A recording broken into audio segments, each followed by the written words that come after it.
With the Tennessee State Fair coming about and other county fairs, have you ever wondered how these giant watermelons and pumpkins form? Well, we're here today with Freddie Burcham. Thank you very much. Top fair winner, giant watermelons and giant pumpkins. Looking forward to learning more about this. I can see we already have a large amount of space reserved just for this watermelon. What are the dimensions? I'm raising my watermelons on 16 by 16 foot beds. And we let the vines grow out. And once they get to the border, we start clipping them off in. We don't let them get no further than that. You can estimate 250, 300 leaves is about what it estimate out. Okay. These are male blooms. We don't take them off, but if there's a female bloom on there, it'll have a little melon on it. Yeah. Now we take them off. That way all the nutrients are really rushing to that one single. Yeah, you try to get it to start doing that. We have a silk screen that surrounds the entire growing area. That's to keep out little varmints. It'll help keep out groundhogs. Yeah. And it helps block down on some of the wind, the wind damage. The less stress we have on the plant, the better. And another thing I do, I put down this little netting. It's a bird netting.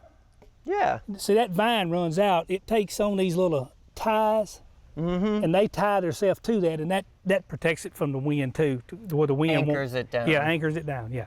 This time of year, you can put a high nitrogen on them, but later on, you don't want to put that on there. Yeah. You want to pull that off from them. So you might be looking right now at about a 20-20-20. Yeah, that'd be nice. A 20-20-20 would be nice to just keep it sprayed on there and go by what they recommend. Whatever the recommendations is, that's what you want to go by. Yeah, absolutely. Because you can burn them, especially in this humid weather. And are there, as far as pest management, are there some control mechanisms I use just liquid 7 is what I use a lot. And but now we have a bad, sometimes these big melons will take on spider mites, and there's all kind of different things you can use for that. Okay. And is that, I assume, when you really do get, for the fruit itself, once it gets to a large size, we really want to protect that as well as the foliage, is that right? Yeah, because you have a lot of insects. See how those leaves are laying on top of that melon? You have a cucumber beetle that'll get underneath that leaf. He likes the shade, and he'll eat the rind off that melon. He'll make some bad spots on it. It don't really hurt the melon that much. No. But it just makes it look ugly and stuff. So the started plant really is the most significant part, is getting the seed right. Where do you obtain your seed source? It's the seeds was a lot of our own seeds. We keep them ourselves, but we are in a club. It's the World Watermelon Association Club, and we're a member of that. And then each year, each member send in so many seeds, and then they distribute them out to all the members, and we swap out seeds that way. This one here came out of a 233 that a lady raised up in East Tennessee, and we used it this year. And it takes about 3 to 5 days for these seeds to germinate, and it's a trick to doing that. I mean, you just can't put them in the ground. They're not going to do that. We have to start them in our hothouse, and you have to have the soil temperature around 90 degrees. Soil temperature, not air temperature, the soil temperature. And then once it germinates, you can see the ground popping open where we plant them at. You want to take it out. Do you file it down at all, or? No, I don't have any problem filing mine down. Some people say they do, but I've never had to file any of mine down.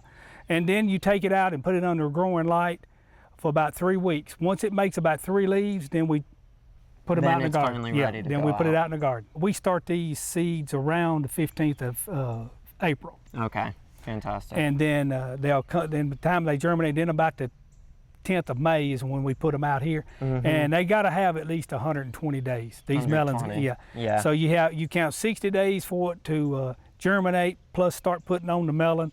Then 60 days of the melon being on the vine. And we've got these here, probably should be ready around the 1st of September, which would put us in the Tennessee State Fair. Fantastic. Yeah. We need water and a lot of nutrients to get these watermelons giant, and you've engineered quite a contraption here. Do you mind explaining how we've got this drip irrigation working? Okay, this is a 45-gallon just a root garbage can, and I've just drilled me a hole in it and put me a adapter on there where I can, and what it is, I've got a soaker hose hooked to it. And it takes about 48 hours for this to soak out, and the soaker hose just run all right through there. And now we have a bag filled up here. We make like a tea bag. And we have this filled up with a compost. We fill this bag up full of compost and we just let it soak in there. The reason these are two different colors, this is the white. They're just knee highs is what they are. This was a brown one, this is the white one. We found that the white one is a more tougher. It don't bust as easy. The brown one would bust on you, then it clogs up your pipes. But this is cow manure is what we're using in this. And we just fill it up full of cow manure. Now it's old cow manure, it's about 3 years old. And we put it in there and we just let it soak. And it goes into the root system now. The seed that we have from here, what was the weight of the parent? This one right here came out of a 256. So we're looking for something, we need to support a watermelon that might reach the peak of 256 pounds. How do we end up, I see we've got multiple layers here for really holding up the weight as this watermelon grows. Okay, this one here was just nothing put on there just to kind of level it off, just to kind of get it level. Yep. And then I put this on here just because when 10 days ago the wind was blowing real hard and I just didn't want it to blow it off because this melon ain't but 10 days old. I mean, it was no bigger than hardly a pencil head here just about 10 days ago. Yeah. And I put this under here because it was wanting to take on an odd shape and I want to straighten it up a little bit so it'd come out straight because the vine was so big, the vine was pulling it down. We'll keep the vines pulled away from it and we'll just keep this cover on it to keep the sun from bleaching it out. And we let it do its own thing now. Yeah. Was this fruit particularly hand pollinated, or did you? It was hand pollinated. Okay. I pollinated this one from the 274. So 274 to the 256. You did have a pumpkin last year that did quite well. What was the weight?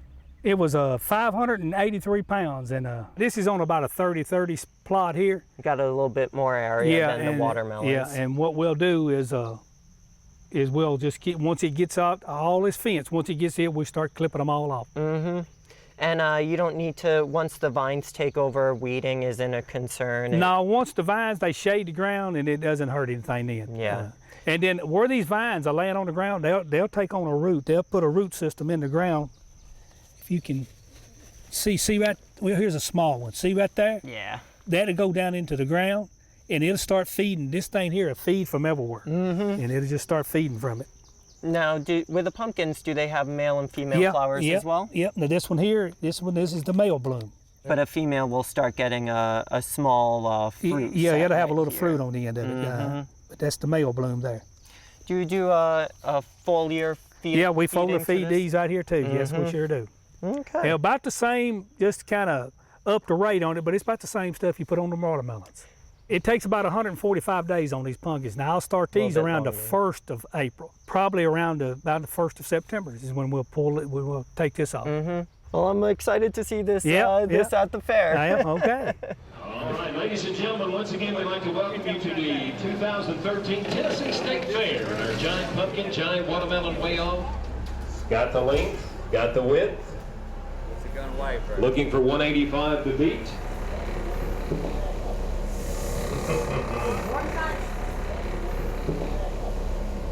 Nate?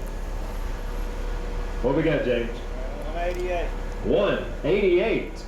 And now watermelons, just too cool of a year for me where I live at on my watermelons. I think we ended up getting 4th and 5th place. I was tickled to death with them. They measured bigger than what they actually weighed. We thought they was gonna go somewhere around 220, but it only weighed 188, our biggest melon did. But we have some more in the field, but they're a little bigger than this, but they're still growing and we didn't want to pull them. 390 is the weight to beat. James, tell us what the weight is for this final entry. 524 pounds. 524 for Freddie Burcham out of Ashland City, Tennessee. Well, we won with our pumpkin, but it was just a bad year on pumpkins because of the weather, and a lot of people lost their pumpkins in the field. But I'm tickled to death with it, happy to have what we have.